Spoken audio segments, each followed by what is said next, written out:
La deuxième séquence sur la session de premier secours spécial confinement.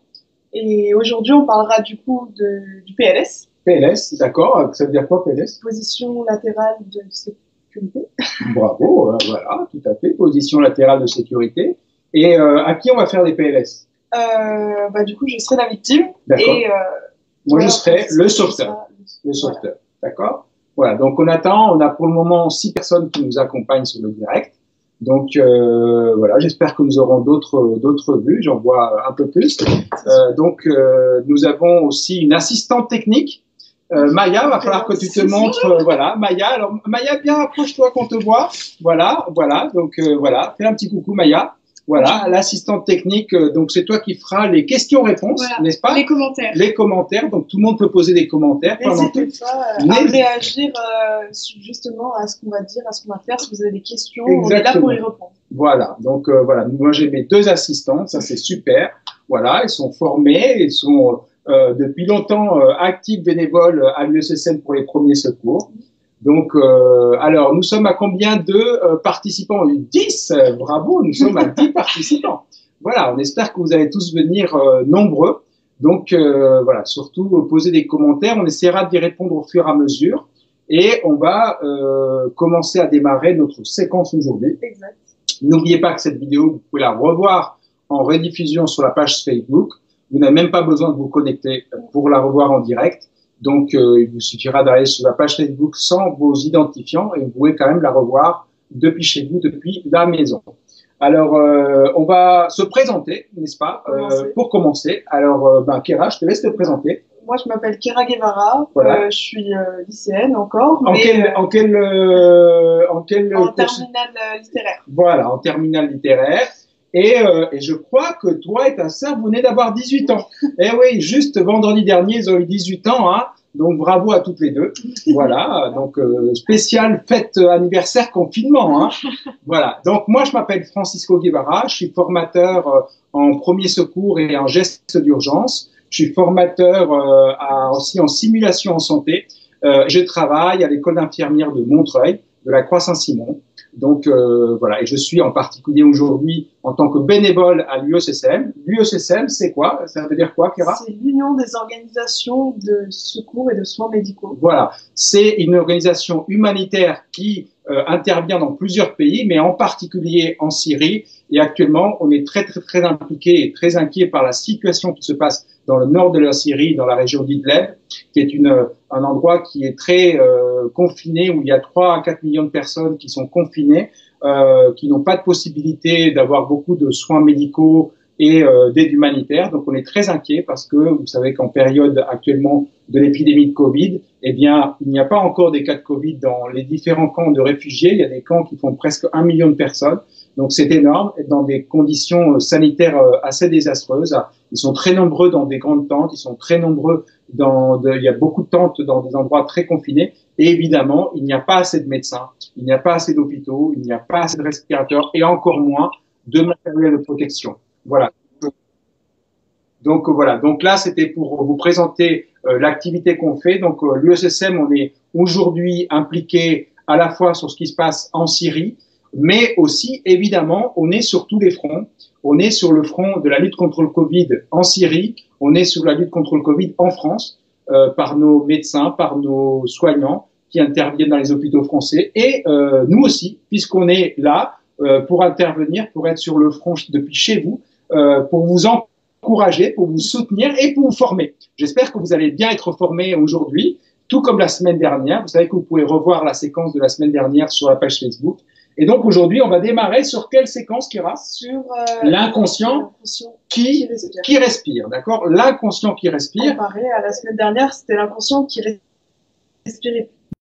Voilà, l'inconscient qui respire pas, c'était, il fallait faire quoi? Il fallait faire le massage cardiaque. Donc voilà, vous pourrez regarder à nouveau la vidéo de la semaine dernière. Donc aujourd'hui, on va faire l'inconscient qui respire. Et à l'inconscient qui respire, il faut faire une PLS. Ça veut dire quoi, PLS? PLS, position latérale de sécurité. Ou une mise sur le côté, c'est la même chose, mise sur le côté ou PLS, position latérale de sécurité. Voilà. Et on fera une deuxième séquence qui va être sur l'hémorragie. externe. D'accord? On fera comment on fait pour une hémorragie externe. Alors, tout d'abord, avant de commencer, eh bien, nous avons besoin d'une victime. Donc, j'espère que vous allez reproduire les gestes depuis chez vous. Donc, on va voir Kéra va faire la victime. J'espère que chez vous, vous avez quelqu'un d'autre qui pourra faire la victime. On va essayer de le faire au fur et à mesure pour que vous puissiez aussi le faire en direct. Alors, Kéra, tu vas t'allonger en mettant ta tête ici. Voilà, voilà, voilà. Je vais me reculer un petit peu. Voilà, recule-toi un tout petit peu vers moi, Kéra. Encore un petit peu. Voilà, parfait. Donc, nous avons une victime qui est là, d'accord, qui est inconsciente.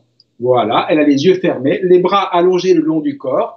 Et d'abord, ce que nous allons voir, si notre victime est inconsciente. Donc, on va évaluer la conscience. Pour cela, on va lui tenir les deux mains, voilà, les deux mains, et on va lui dire, Madame, Madame, si vous m'entendez, serrez-moi les mains. Elle ne serre pas les mains. Madame, Madame, si vous m'entendez, ouvrez les yeux. Elle n'ouvre pas les yeux. Madame, Madame, si vous m'entendez, répondez-moi. Elle me répond pas. Je vais voir peut-être qu'elle dort, on ne sait jamais, et je vais pas la pincer, je vais pas lui donner de claque, non. Je vais la secouer par les épaules, comme ça, voilà. Réveillez-vous, madame, madame, madame, réveillez-vous. On voit qu'elle ne réagit pas, elle est donc inconsciente, d'accord? Eh bien, maintenant, qu'est-ce qu'on va faire? Maintenant que l'on a évalué l'inconscience, nous allons évaluer la respiration. Pour évaluer la respiration, il faut faire un geste très important. Il va falloir faire la bascule de la tête en arrière. Il faut savoir que toute personne inconsciente, son cerveau ne fonctionne plus correctement. Donc, progressivement, très rapidement, sa langue va chuter en arrière quand elle est sur le dos et va obstruer les voies aériennes et elle va arrêter de respirer. Donc, pour empêcher ça, on va faire la bascule de la tête en arrière. On va prendre une main comme ça, une main sur le front, 3 doigts sous le menton, et on va faire une bascule de la tête en arrière. Je vais faire ça avec Kéra. Voilà, on voit bien, on le refait, Kéra, voilà, encore, bascule de la tête en arrière, voilà. Tu peux revenir comme ça, et je vais vous le montrer sur un petit schéma qui est là. On voit bien Kéra qui a la langue qui est obstruée, elle est inconsciente, son cerveau ne fonctionne plus correctement, la langue a chuté et a obstrué les voies aériennes. On peut le voir ici sur ce schéma. En bleu, c'est les voies aériennes. En rouge, c'est bien sûr la langue. Et donc, on fait la bascule de la tête. Vous voyez, c'est très important pour libérer les voies aériennes. Ça veut donc dire que la personne qui est inconsciente et qui respire, il va falloir ne pas la laisser sur le dos. D'accord? Il ne faut pas la laisser sur le dos. On va la mettre sur le côté. Mais donc, maintenant qu'on va libérer les voies aériennes, comme ça, on va, donc je le refais avec Kéra une dernière fois, hop, voilà. On va ouvrir la bouche, on va regarder s'il y a un objet qui obstrue la bouche. S'il y a un objet qu'on peut retirer sans l'enfoncer, on peut l'enlever. Là, il n'y a pas d'objet. Ensuite, je maintiens ma main comme ça et je vais placer ma joue au-dessus d'elle et mon oreille, je vais entendre, sentir sa respiration et surtout voir son thorax ou son ventre se soulever. Et je vais compter la respiration. Je vais voir si elle respire pendant 10 secondes. Je vais compter à voix haute. Pendant 10 secondes, je maintiens ici. 10 secondes. 1, 2, 3, 4, 5, 6, 7, 8, 9, 10. On a vu que sa poitrine s'est soulevée. Éventuellement, quand vous voyez pas bien, vous pouvez mettre aussi la main sous le thorax ou sous le ventre pour voir si ça se soulève. Donc là, 10 secondes, elle respire. Si elle n'avait pas respiré, eh bien, on est sur un cas d'un arrêt cardiaque et à ce moment-là, on fait comme on a vu la semaine dernière en cas d'arrêt cardiaque. On commence par quoi? On commence par quoi, Maya?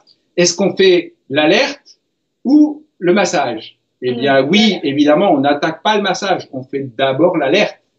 On alerte les secours et ensuite, on fait le massage. Là, en l'occurrence, notre victime, elle était donc inconsciente, mais elle respire.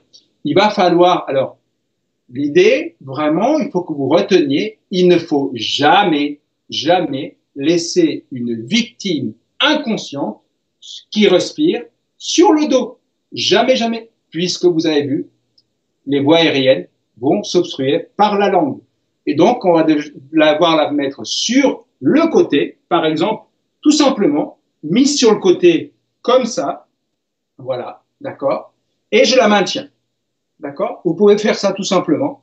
Je la maintiens. Par contre, c'est pas pratique. Parce que moi, je voudrais appeler secours et je voudrais pouvoir me libérer pour aller chercher éventuellement quelque chose. Et là, si je la lâche, elle tombe en arrière. Ça veut dire que si je la laisse sur le côté, il faut que je la maintienne. Si vous ne savez pas faire autrement, vous pouvez rester comme ça ou vous demander à quelqu'un de vous aider. Maintenant, ce qu'on va apprendre à faire, c'est à faire la PLS, position latérale de sécurité, qui va permettre que je me libère les mains et qu'elle reste stable. D'accord? Donc, Kéra, maintenant, elle va nous aider et va se déplacer. Kéra, tu peux ouvrir les yeux. Voilà. Tu viens, tu vas pouvoir te mettre comme on a vu tout à l'heure. D'accord? Pour faire la PLS. Voilà. On va se repositionner bien pour que vous puissiez voir. Alors, on va mettre cette main comme ça sur le côté, comme ça, tac. On dit en gendarme, d'accord? Ok, à 45 degrés. Cette main-là, c'est la main qui est de mon côté. Ensuite, je vais me rapprocher, je vais prendre l'autre main opposée avec ma main droite, d'accord? Je vais prendre sa main comme ça, d'accord? Et ma main qui va aller coller sur son oreille, c'est la main gauche évidemment, et va aller prendre ses doigts comme ça ici. Vous voyez, je prends mes doigts. Là, hop, je lui maintiens son bras. Ensuite, je vais coller contre sa joue, d'accord? Je le colle bien contre sa joue, ça va permettre de lui maintenir contre sa joue. Et cette main va permettre que quand je vais basculer son corps vers moi, l'axe tête, cou, tronc sera respecté. On ne va pas casser le cou. Je vais plier la jambe à l'opposé de moi, ici, je la plie comme ça, et je la tire vers moi, ici, en prenant ma main. Et là, je vais me reculer, et je vais tirer vers moi. Ma main est coincée sous sa tête. Je vais la retirer délicatement avec mon autre main, et sa main à elle est posée sur sa joue, d'accord? Maintenant, elle n'est pas bien stable, elle peut tomber en devant. Je vais décaler sa jambe, comme ça. Je vais décaler sa jambe, voilà, comme ça, je la tire bien vers le haut, voilà, qu'on voit bien, hop, elle est bien maintenue. Et maintenant, elle ne peut pas tomber ni d'un côté, ni de l'autre, voilà. Je peux me libérer pour appeler secours et dire que j'ai trouvé une personne qui est inconsciente et qui respire et que je l'ai mis en PLS. Et évidemment, les secours, qui c'est qu'on appelle, Maya, dans les secours?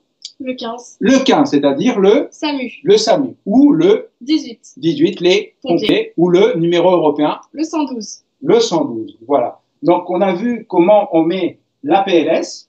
Maintenant, nous avons la technique Redouane qui va vous mettre le schéma de la PLS pour que vous puissiez répéter le dialogue. Donc, vous allez pouvoir répéter en même temps que je refais la même chose avec Kéra. Vous allez pouvoir suivre le schéma et faire les mêmes étapes pour pouvoir bien faire la PLS. D'accord? Donc, le schéma va apparaître et moi, je vais recommencer à faire la PLS. Donc, la première des choses, c'est je mets le bras perpendiculaire. Ensuite, je mets ma main qui va aller sur sa joue croisée sur ses doigts de la main opposée. Je la colle contre sa joue. Je plie avec mon autre main droite la jambe opposée à moi. Je la plie et je l'amène vers moi. Et je maintiens sa tête pour pas casser sa tête, pour pas bien respecter l'axe tête-cou-tronc. Et normalement, ma main est maintenue sous sa tête. D'accord? Elle est coincée. Donc, ma deuxième main va m'aider à enlever délicatement ma main. Elle va rester sur sa tête. Et ensuite, je me recule et je repositionne l'autre jambe qui est de mon côté et je la plie et je la monte très haut, perpendiculaire, pour qu'elle ne puisse pas retomber en avant. Merci, Kéra. Ah oui, et la dernière chose, c'est qu'il faut ouvrir la bouche de la victime. Ouvrir la bouche de la victime pour que les sécrétions, la salive ou éventuellement autre chose puisse sortir et que la victime ne s'étouffe pas. Voilà. Donc, Kéra, merci beaucoup. Voilà. On peut revenir à notre position. Voilà. Ça, c'est mon oreiller et ça, c'est le tien. Voilà. Chacun a le sien. Alors, Kéra, alors n'oubliez pas que vous pouvez poser des questions en direct. Donc, alors maintenant, ce qu'on va aussi voir, c'est que est-ce qu'on peut faire de la PLS à des enfants? Oui. Oui. A priori, si on arrive à les positionner. Par contre, il y a un cas particulier qu'on n'arrivera pas à faire. C'est le cas du bébé. C'est pour ça qu'on vous a amené le bébé. regardez notre bébé qui est là, on ne pourra pas lui faire la PLS. Il ne pourra pas faire toutes les techniques qu'on a fait. Donc, il faut que on le mette sur le côté et que Kéra, toi, tu le maintiennes. Maintiens bien en dessous du bras, voilà. sous les selles. Voilà, tu maintiens bien le thorax et tu le mets sur le côté. C'est la mise sur le côté. N'oubliez pas que c'est une technique, la PLS, et qui peut être complexe. Vous risquez de l'oublier d'ici 6 mois, d'ici 1 an. Donc, il vaut mieux toujours retenir que l'important, c'est de le mettre sur le côté. Ne jamais laisser la victime sur le dos. Maintenant, nous avons une question de quiz, c'est-à-dire que nous allons poser une question à tous nos interlocuteurs et vous allez devoir répondre. On va attendre que vous répondiez. Alors, nous avons un cas où, par exemple, Maya, fais un petit coucou Maya, voilà, Maya, eh bien, Maya, elle était sur son téléphone portable, elle est sortie de la maison. Attention, en période de confinement, il ne faut pas trop sortir. Elle était sur son téléphone portable, elle traverse la rue, elle se fait renverser par une voiture. Maya, elle fait « Ah non, je ne vais pas me faire renverser par la voiture ». Eh bien, elle tombe dans la rue et elle est cassée de partout. Elle est cassée de partout, elle a des os qui sont tordus et elle se retrouve sur le dos et elle est inconsciente mais elle respire. Donc la question, le quiz, c'est Maya est inconsciente, elle respire, elle est au milieu de la rue. Évidemment, on a arrêté la circulation. Eh bien, elle est inconsciente, elle respire, elle est sur le dos et on voit bien qu'elle a des fractures. Qu'est-ce que vous faites? Alors, est-ce que vous la déplacez ou est-ce que vous la déplacez pas? Ceux qui la déplacent disent oui en direct et ceux qui la déplacent pas disent non en direct. Et on va voir les sondages, voilà, de nos 20 personnes. Qui dit oui, il faut la déplacer? Qui dit non, il faut pas la déplacer? Voilà. N'hésitez pas à répondre en commentaire, en live, justement. Et voilà. Donc, on attend vos commentaires. Qui dit oui, il faut la déplacer? Qui dit non, il faut pas la déplacer? Alors, Bruno nous dit non. Mélinda, non. Alors, il y a beaucoup de non pour l'instant. Voilà. Il y en a qui disent non. Alors, on n'a que des noms. Il n'y a que des noms, il ne faut pas le déplacer pour le moment. Et je vois qu'il y a pas mal de personnes qui disent non, il ne faut pas déplacer notre victime, notre Maya qui est sur le dos, qui est inconsciente, qui respire, qui est cassée de partout. Eh bien, c'est la fin de ce sondage. Tous ceux qui ont dit non, eh bien, ils ont faux. Il fallait dire oui. Je vous explique pourquoi. Depuis tout à l'heure, je vous ai dit, il ne faut jamais laisser une personne inconsciente qui respire sur le dos, puisque sa langue va chuter en arrière et elle va faire une obstruction des voies respiratoires et elle va faire un arrêt cardiaque parce qu'elle va arrêter de respirer. Donc, il faut à tout prix la bouger pour la mettre sur le côté et libérer ses voies aériennes. Donc, même si Maya est cassée de partout, il faut la bouger, il faut la mettre sur le côté. Alors, on peut dire on la déplace délicatement, mais on la déplace quand même.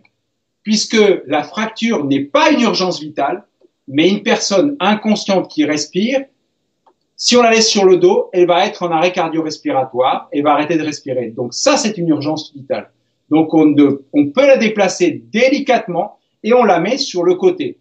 Peut-être pas forcément une PLS correcte, mais on la met sur le côté. Jamais laisser une personne sur le dos si elle est inconsciente et qu'elle respire, même si c'est Maya, même si elle est cassée de partout, parce que les fractures, c'est pas grave. Mais l'important, c'est qu'on puisse surveiller sa respiration sur le côté, elle va pouvoir respirer. Aussi, pour les jeunes, un autre élément important, si vous avez un ami qui a trop bu, ou qui est inconscient, ou qui a pris je ne sais pas quoi, quelques produits, il ne faut jamais le laisser tout seul.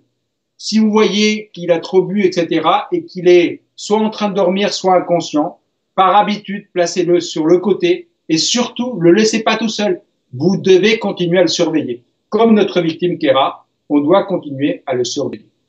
Alors, est-ce que vous avez d'autres questions au standard, Maya? Alors, on a demandé, mais comment alors la mettre en sécurité, la personne? La mettre en sécurité, eh bien, on la met sur le côté. Évidemment, on a arrêté la circulation pour pas qu'il y ait une autre voiture qui l'écrase. Et puis, on a appelé le SAMU. On a appelé le SAMU. Préalablement, le 15. Le 15. Et on la met sur le côté, délicatement. voilà, et on la maintient, on fait plus ou moins une PLS et on la maintient, d'accord? Il y a aussi une particularité, c'est que chez la femme enceinte, comme elle a un gros ventre, il y a un côté sur lequel il ne faut pas la mettre, c'est le côté droit. On doit la placer sur le côté gauche. Donc, on dit, ça c'est un petit peu, voilà, l'élément mémotechnique, on dit que la femme enceinte, elle est mal à droite. Voilà, donc on la met sur le côté gauche. Parce que sinon, elle risque de comprimer une veine qui est là, sur l'autre côté. Eh bien, donc on va éviter de la mettre à droite, on va la mettre sur le côté gauche. Voilà. Est-ce qu'il y a d'autres questions, Maya, sur le standard, sur la personne inconsciente qui respire? On a vu le cas particulier du bébé, n'est-ce pas? C'est toi qui l'avais, Kéra, voilà le bébé. Et la personne enceinte ou aussi les personnes obèses, d'accord? Ou en très fort surpoids, on les met aussi du côté gauche et pas du côté droit. Voilà. Est-ce qu'il y a pour le moment des questions? Donc, n'oubliez pas que vous pouvez aussi poser des questions en direct. Nous avons Redouane qui va s'occuper aujourd'hui de la technique et puis Gian qui s'occupe de répondre à vos questions en direct. Ah, on nous indique une question intéressante. On vous écoute sur cette question. Ah. Qu'est-ce qu'on fait si la personne est trop lourde pour nous? Oui, qu'est-ce qu'on fait si la personne est trop lourde? Eh bien là, il va falloir que tu m'aides, Kéra. Ça veut dire qu'il va falloir qu'on s'y mette à deux pour faire le transfert de la personne, pour le mettre. Mais là, pour le coup, vous ne pourrez peut-être pas faire une PLS correcte.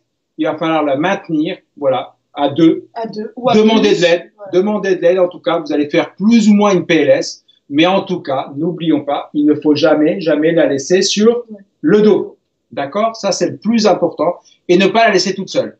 Vous allez évaluer qu'elle respire bien correctement. Vous mettez votre main sur le thorax pour voir si elle respire. Est-ce qu'il y a une autre question avant de passer à la séquence sur les hémorragies? Maya, a-t-il une autre question sur le standard? Alors, non. Voilà. Non, donc, okay. Eh bien, maintenant, nous allons parler d'une autre séquence. C'est sur les hémorragies. D'accord? Eh bien, sur les hémorragies, nous allons avoir besoin d'un peu de matériel. Nous allons avoir besoin de un peu un foulard comme ça. Voilà, voilà, on a pris celui-là, on va un peu le serrer comme ça, d'accord?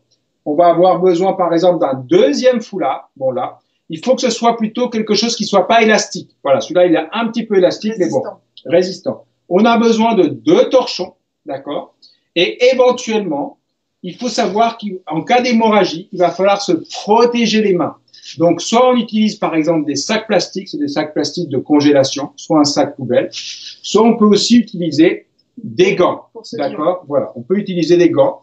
Aujourd'hui, c'est bien d'avoir ces outils-là. Et puis, qu'est-ce qu'on va avoir besoin? Eh bien, là, on va commencer. Nous avons donc, pour nous, ça c'est notre victime. Vous savez qu'une personne, un adulte qui normalement, chez une femme, par exemple, dans notre corps, on a 5 à 6 litres de sang. Et chez un homme, chez la femme, 4 à 5, chez l'homme, 5 à 6 litres de sang. Chez l'enfant, à peu près, c'est 3 litres. Eh bien, nous avons le cas d'une hémorragie.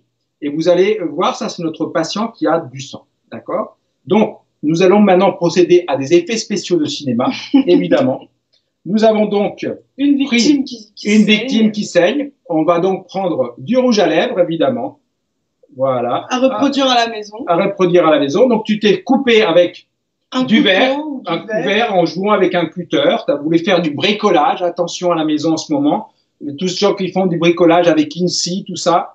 Voilà. Eh bien, hop, elle est en train de saigner abondamment. Voilà. Vous avez un, oh là là! Ça saigne, ça saigne. Oh là là, voilà. Oh là là, ça saigne beaucoup. Oui, oui, oui. Nous allons encore faire des effets spéciaux. Oh là là, ça saigne énormément. Abondamment. Voilà, vous voyez, les effets spéciaux, c'est notre spécialité.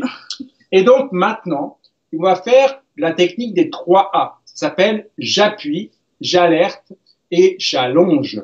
Eh bien, là, elle saigne abondamment. Il va falloir appuyer avec la main, c'est-à-dire la compression manuelle. D'accord, sur l'hémorragie.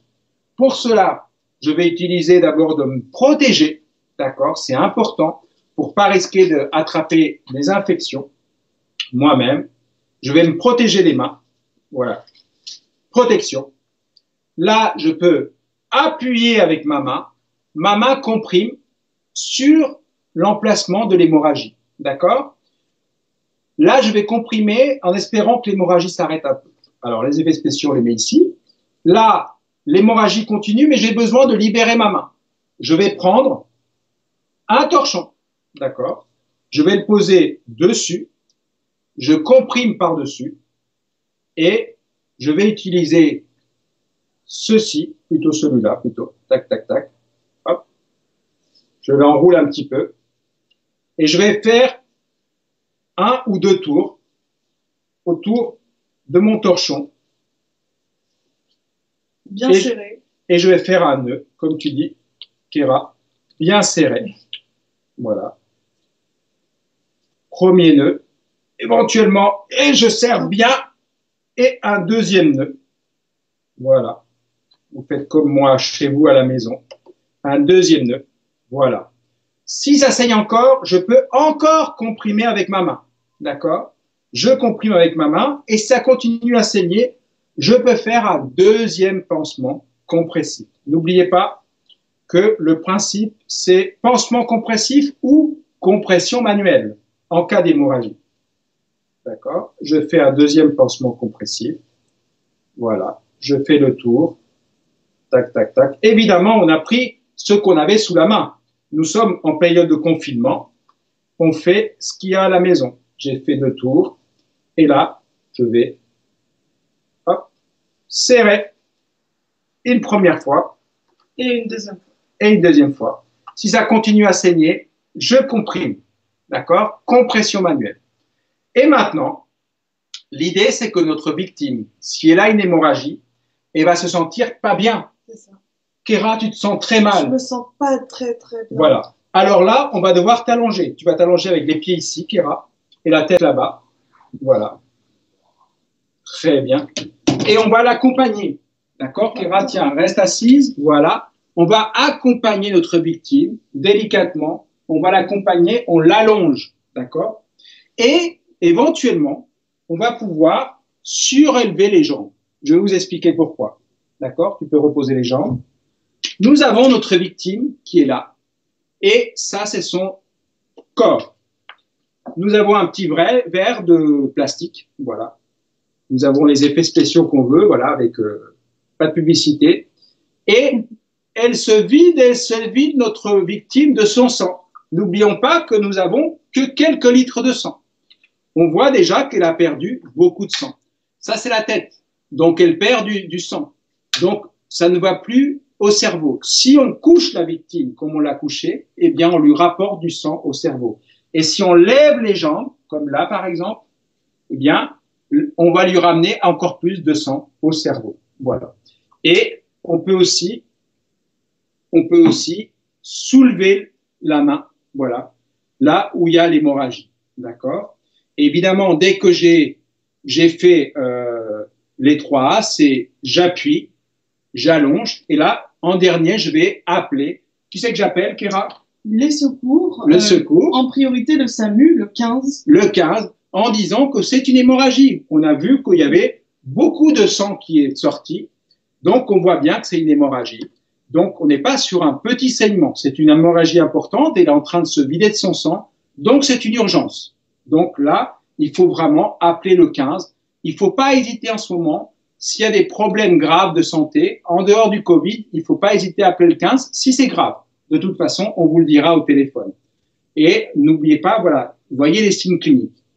Ça va? Alors, avant qu'on passe à la séquence d'après, qui va être sur une hémorragie qui ne s'arrête pas, ou une hémorragie sur un membre amputé, ou une hémorragie avec un objet. Alors, il faut jamais retirer l'objet. S'il y a un couteau, un morceau de verre, il faut jamais enlever l'objet.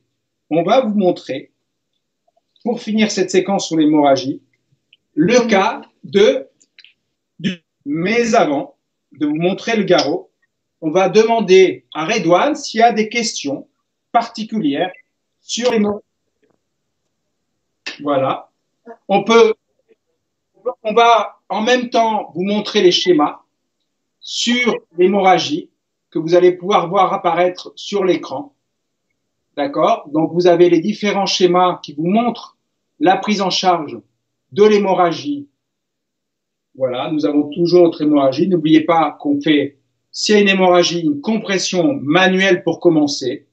Et ensuite, on va faire le bandage compressif. Donc, normalement, ça apparaît sur les schémas qui apparaissent sur la vidéo. Et évidemment, notre victime, on va l'accompagner, lui parler. Tant qu'elle est consciente, on peut la mettre sur le dos.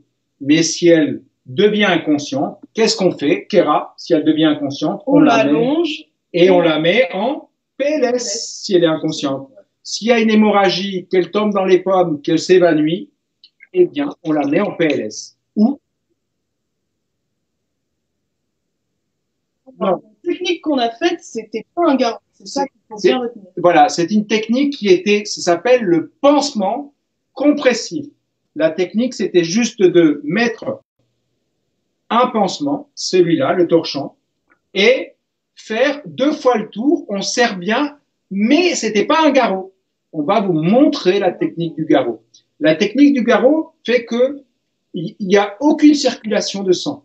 D'accord? Alors que là, il y avait encore de la circulation de sang. Là, c'est juste pour arrêter l'hémorragie en mettant un pansement compressif. D'accord? C'est ça la technique. Compression manuelle, d'abord, et puis pansement compressif. Mais ce n'était pas la technique du garrot. Maintenant, on va vous montrer la technique du garrot. Est-ce qu'il y a d'autres questions, Redouane, au standard? D'accord. Okay. Alors évidemment, là, on ne parle que de l'hémorragie externe. D'accord? On ne parle pas de l'hémorragie interne. L'hémorragie interne, on ne peut pas faire grand-chose à part deviner ou penser qu'il y a une hémorragie interne selon l'état de la victime et on appelle les secours en leur disant « je pense qu'elle a peut-être une hémorragie interne ». Voilà. Mais on ne peut pas faire grand-chose. On va juste, pour le moment, faire le pansement compressif, la compression manuelle avec la main. Et donc, maintenant, on va vous montrer. On prend toujours notre foulard qui est ici. On a donc un saignement qu'on n'arrive pas à arrêter parce qu'un objet de un saignement abondant. Il y a un objet, ça n'arrête pas de saigner. On ne peut pas faire un pansement compressif parce qu'il y a un objet. On peut éventuellement comprimer en amont ou en aval, mais ça risque quand même de encore faire une hémorragie, d'encore de couler. Il ne faut pas qu'elle se vide de tout son sang, sinon ça sera très dramatique. Et pour le coup, par exemple, elle peut aussi être amputée d'un membre. Et on ne doit pas poser un garrot. Par exemple, quand on va poser le garrot, on ne le pose pas sur l'articulation du bras ou du poignet. Ça, c'est sûr. On ne pose pas un garrot sur une articulation. Le but du garrot, c'est de comprimer l'artère qui fait saigner avec un os en dessous, c'est-à-dire le plan dur qui est en dessous. Donc, on va utiliser cette écharpe-là, qui est bien serrée. Voilà. Alors, une ficelle, c'est moins bien, mais si on n'a rien d'autre, pourquoi pas, mais c'est moins bien. On va la plier en deux. On va la passer sur le bras, comme ça. Là, à l'intérieur de la boucle, on met ça. Voilà. C'est passé à l'intérieur de la boucle, comme ça. Voilà. OK. Et maintenant, je passe un côté de ce côté-là, et de l'autre côté, je fais un premier nœud en serrant très, très, très, très, très fort. Ça, vous avez compris, on le plie en deux, on fait une boucle, on le passe à l'intérieur de la boucle, et ensuite, on le serre très, très, très fort, premier nœud, et deuxièmement, un deuxième nœud. D'accord? OK? Maintenant, on va faire un autre type de garrot. Alors, le garrot est efficace si ça s'arrête de saigner. Sinon, il n'est pas efficace. Il faut aussi savoir que ce garrot, celui-là, c'est un garrot simple. Mais ce garrot ne doit être vraiment, vraiment posé qu'en dernier recours. Vraiment, il faut privilégier de ne pas le faire. Mais si vraiment, voilà, s'il y a plusieurs victimes, on va pas forcément le faire. En tout cas, c'est vraiment que si le saignement n'arrête pas et c'est très abondant. ça, c'est la première méthode du garrot. Et maintenant, on va vous montrer une deuxième méthode de garrot. Donc là où vous avez montré la première méthode, c'est un garrot simple, d'accord. Et maintenant, on va faire un deuxième type de garrot, c'est ce qu'on appelle le garrot tourniquet. Dans les deux cas de figure, notre camarade Redouane va vous montrer à chaque fois les schémas pour que vous puissiez le refaire chez vous. Vous aurez toujours la possibilité de voir le petit schéma sur la vidéo. Donc maintenant, je vais faire simplement, là, je ne suis pas obligé de faire une boucle. Je vais faire simplement un ou deux tours. Voilà, les deux. Je fais un premier nœud que je serre très fort. Voilà. Très fort. Très fort. Mais c'est pas assez efficace. Vous allez voir que même s'il est très serré, c'est pas encore assez efficace. Donc, je vais prendre un stylo. Je vais le poser sur le nœud. D'accord? Et je vais faire un nœud par-dessus le stylo. Ça peut être un morceau de bois, mais il faut qu'il soit solide ou autre chose. Voilà, c'est un objet que je vais mettre. Voilà, là j'ai pris un stylo parce que généralement nous avons tous un stylo. Je le pose, j'ai fait un nœud, voilà, vous avez vu il y a un nœud, ok, au-dessus de mon stylo. Et maintenant, ce que je vais faire, je vais tourner le stylo, tourner, d'où le garrot tourniquet, voilà, puisque je tourne et je vais tourner jusqu'à que vraiment le sang arrête de couler. D'accord? Le sang arrête de couler. Et quand le sang aura arrêté de couler, je vais faire avec le reste de l'écharpe ou du foulard ou ce que vous avez et du tissu, je vais faire une boucle pour qu'il arrête de tourner et je vais le serrer. Tac. Alors vous allez vous débrouiller comme vous pouvez, mais il faut que ça arrête de tourner et qu'il soit en place. Et je vais faire un nœud, d'accord? Tac.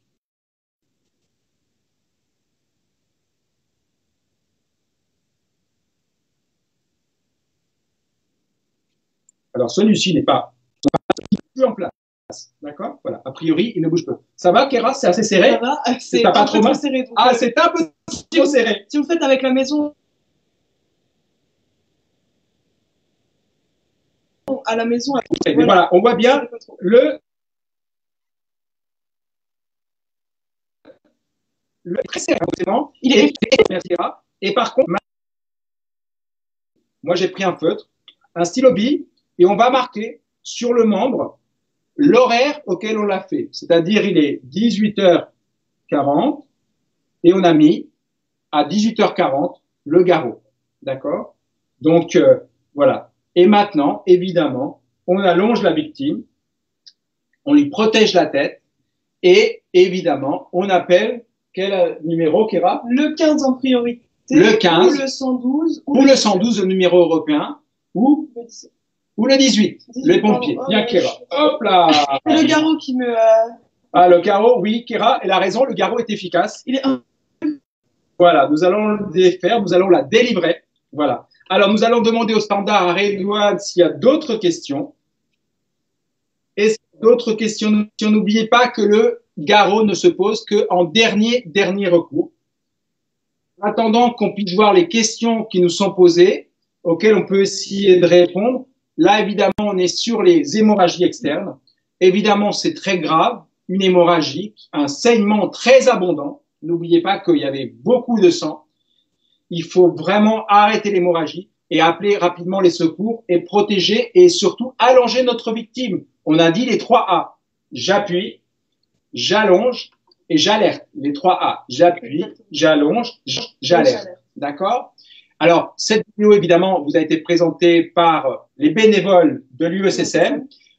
Si vous voulez nous soutenir, vous allez sur notre page Facebook pour faire un don. Vous pouvez aussi aller sur notre site internet, voilà, ussm.fr France, voilà, ou ussmfrance.fr. Eh bien, vous pouvez faire un don.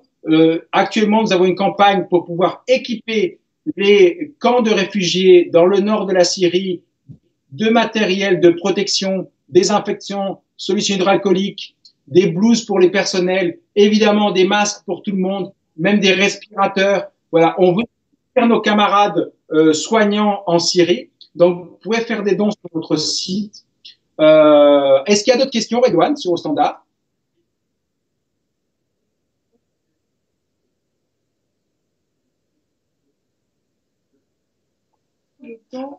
Combien de temps on doit laisser en place un garrot? Dès qu'on a posé un garrot, eh bien, on ne doit plus le toucher. On ne doit pas l'enlever. C'est aux urgences qu'on enlèvera le garrot. Voilà. Dès qu'on a posé un garrot, plus on laisse un garrot, plus ça sera dommageable. Donc, il vaut mieux ne pas le faire, sauf si l'hémorragie continue. Et voilà, évidemment, il faut rapidement transférer la victime, donc rapidement alerter les secours pour qu'ils puissent arriver au plus tôt à l'hôpital, aux urgences, et qu'on la prenne en charge. Éventuellement, s'il a trop perdu du sang, il faudra même lui faire une transfusion. Donc là, évidemment, c'est une urgence médicale. D'accord? Donc, il y a une autre question.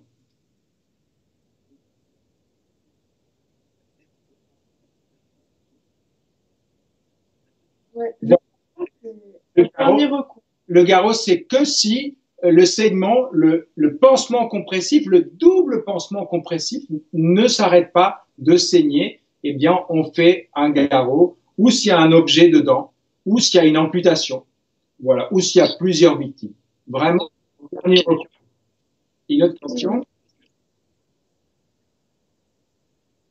Alors, la personne ne va, quand on pose un garrot, la personne ne va pas forcément être amputée, mais par contre, le risque, c'est surtout que quand on desserre le garrot, l'accumulation de toxines qui s'étaient accumulées sur le membre, qui n'était plus irrigué par la circulation sanguine, eh bien, que ça donne un choc au niveau de tout le reste du corps. Donc, c'est dangereux pour le reste du corps. Mais il n'y aura pas forcément une amputation. C'est pas obligatoire. Voilà. Mais il faut faire attention. C'est pour ça qu'on évite de faire le garrot. Donc, y a-t-il une autre question, Redouane? D'accord. Eh bien, n'hésitez pas à poser vos questions maintenant ou plus tard. Après, on se voilà. plaisir d'y Alors, n'oubliez pas que cette séquence vous a été présentée par l'UESSM et que vraiment, on est impliqué pour vous soutenir moralement grâce à cette séquence que j'espère qu'elle est ludique pour vous. En plus, ça peut vous sauver une vie. Vous pouvez sauver des vies autour de votre entourage. Maintenant, vous pouvez dire concrètement que pour une hémorragie, on fait les 3 A. J'appuie, j'allonge, j'allonge. Et évidemment, en cas de l'inconscient qui respire, eh bien, qu'est-ce qu'on fait? On le laisse jamais sur le dos, on le met sur le côté. D'accord? Donc, voilà, c'est vraiment les 2 éléments à retenir. Inconscient qui respire, on le met sur le côté, jamais sur le dos. Et en cas d'hémorragie, j'appuie avec ma main, j'allonge et j'alerte. Si vous voulez vraiment nous soutenir, et on vous y invite fortement, allez sur notre page Facebook, allez sur notre site internet, faites des dons, aidez-nous à soutenir les soignants qui sont là-bas. N'oubliez pas que ici on soutient les soignants qui sont en France. Eh bien nous, on cherche aussi à soutenir les soignants qui sont en France, mais aussi en Syrie, qui sont tout seuls, qui se sentent assez abandonnés. Donc aidez-nous à les aider. Merci. On est vraiment à votre service pour vous continuer à vous apprendre les gestes qui sauvent. On vous donne rendez-vous la semaine prochaine pour une nouvelle séquence. On va continuer ces séquences de premiers secours tous les vendredis à 18h. Malheureusement, le confinement va encore durer. N'oubliez pas que vous devez rester à la maison le plus possible. Et donc, en attendant, on va vous encourager à apprendre des gestes qui sauvent. La semaine prochaine, on fera l'obstruction des voies aériennes avec la méthode d'Emlich. La méthode d'Emlich, voilà, les tapes dans le dos, la méthode d'Emlich pour l'adulte et pour l'enfant. On va faire les 2 séquences. Et dans 15 jours, on sera encore a priori en confinement. Donc, on va continuer notre séquence vidéo. Et là, on fera sur les brûlures. Vous savez qu'à la maison, il y a beaucoup de brûlures. Voilà. N'hésitez pas, ou même si ça vous arrive avant, n'oubliez pas que là, une brûlure, ça peut être grave. Si c'est très important, si c'est étendu, si c'est profond, là, il faut appeler les secours. Faut pas hésiter une seconde. Donc, les brûlures, et on fera aussi les malaises et l'AVC, l'accident vasculaire cérébral. Là, il faut appeler les secours, il faut directement aller dans un service spécialisé de neurologie. Donc, on fera la semaine prochaine l'obstruction des voies aériennes. Et le vendredi encore d'après. Et le vendredi d'après, les brûlures et les malaises et l'AVC. Et enfin, une dernière séquence, on vous montrera comment faire un kit de secours pharmacie à la maison. Et une dernière question pour notre standard. Non, c'est bon, il y a rien. On vous donne rendez-vous dans une semaine prochain, à 18h. À 18h. On compte sur vous. Live. On compte sur vous. À bientôt.